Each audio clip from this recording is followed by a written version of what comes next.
Assalamualaikum warahmatullahi wabarakatuh. Nama saya Norshila binti Mansur, S17075, SKAD 3424, Agama, NETC dan Pembangunan. Konsep NETC merujuk kepada rasa kekitaan sesuatu kelompok etnik tertentu yang dapat mewujudkan satu kebudayaan atau subbudaya yang jelas yang menyatukan anggotanya dengan satu sejarah, nilai dan tingkah laku yang sama. Manakala grup etnik pula merujuk kepada satu kelompok manusia yang mengamalkan budaya yang hampir seragam termasuk adat resam, pakaian, bahasa dan kegiatan ekonomi. Masalah kepelbagaian etnik dalam pembangunan. Yang pertama iaitu politik. Politik perkauman. Setiap kaum di Malaysia diwakili oleh parti politik masing-masing yang menyuarakan, menjaga serta memperjuangkan kepentingan dan kelangsungan kaum masing-masing. Ini menyebabkan kesukaran mereka dalam menerima pemimpin dari kaum lain yang serta-merta mengukuhkan semangat perkauman yang menebal. Seterusnya iaitu ekonomi. Dominasi sektor ekonomi yang menyebabkan jurang yang luas dari segi penguasaan ekonomi dan ketidakseimbangan pendapatan. Tiap-tiap etnik berusaha untuk mendapatkan hak dan keuntungan yang lebih besar daripada pertumbuhan ekonomi dan peluang ekonomi yang wujud. Seterusnya iaitu perbezaan pekerjaan yang menghalang interaksi yang lebih kerap, iaitu interaksi hanya berlaku dalam kalangan etnik yang sama. Seterusnya mewujudkan perkauman terus menebal. Seterusnya iaitu sosial. Melalui sosial mengakibatkan pemisahan fizikal, iaitu akibat dasar pecah perintah British yang meregangkan hubungan dan menyukarkan interaksi yang memperkuatkan perasaan kekitaan. Seterusnya iaitu sistem pendidikan yang berasingan. Setiap golongan etnik mempunyai sistem pendidikan yang tersendiri. Sistem ini menyebabkan pemisahan pelajar mengikut bahasa ibunda, menyebabkan interaksi berkisar hanya dalam kalangan etnik tersebut. Seterusnya iaitu polarisasi dalam kalangan pelajar. Keterasingan di peringkat sekolah rendah, keregangan di sekolah menengah serta di institusi pengajian tinggi menyukarkan proses hubungan etnik dalam Malaysia. Dan yang terakhir adalah kontrak sosial. Melalui kontrak sosial yang menjadi asas dalam pembinaan masyarakat Malaysia seringkali dipertikaikan.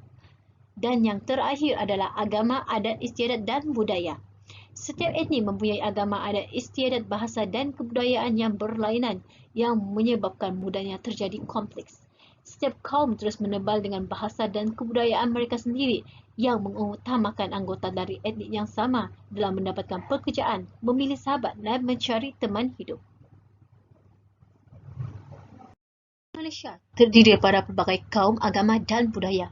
Baru-baru ini kita dikejutkan dengan kontroversi sukan co-curriculum sekolah ikut kaum yang menggemparkan seluruh pihak di Malaysia. Kita saksikan selanjutnya dalam berita terkini.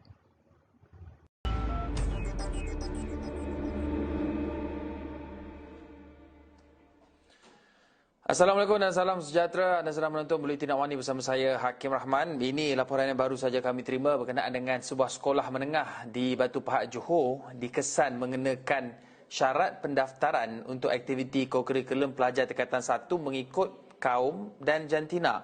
Antaranya pelajar Melayu hanya dibenarkan memilih sukan bola sepak dan sepak takraw, manakala bola keranjang dan pingpong pula dihadkan kepada pelajar lelaki dan perempuan Cina sahaja. Bagaimanapun sukan lain seperti bola baling, bowling, petang dan badminton terbuka kepada semua. Dan surat pemakluman mengenai perkara itu turut tular di media sosial sehingga mengundang kecaman pelbagai pihak. Bagaimanapun pengetua sekolah berkenaan dilaporkan mempertahankan pembahagian itu dengan sebab sekolah mempunyai kemudahan padang yang terhad. Beliau bagaimanapun enggan mengulas lanjut dan memaklumkan telah mengemukakan laporan kepada Jabatan Pendidikan Negeri Johor. Dalam pada itu, Menteri Pendidikan Datuk Dr. Razi Jidin dalam kemas kini di Facebook beliau memaklumkan pihaknya telah mengambil tindakan sewajarnya dalam menangani isu tersebut. Beliau mengakui terkejut dan duka cita apabila dimaklumkan mengenai tindakan sekolah yang mengeluarkan panduan pemilihan aktiviti sukan pelajar mengikut kaum. Katanya tindakan sebegitu bertentangan dengan matlamat dan asas pelaksanaan program sukan di sekolah. Jelasnya, sukan adalah satu medium pengukuhan perpaduan yang amat berkesan. Beliau turut mengambil contoh beberapa kejayaan sukan negara sebelum ini yang terbukti menyatukan semua rakyat Malaysia. Tidak kira siapa bertanding, tanpa mengira siapa mereka, seluruh rakyat Malaysia berbilang kaum dengan penuh semangat patriotik bangkit menyokong sepenuh jiwa.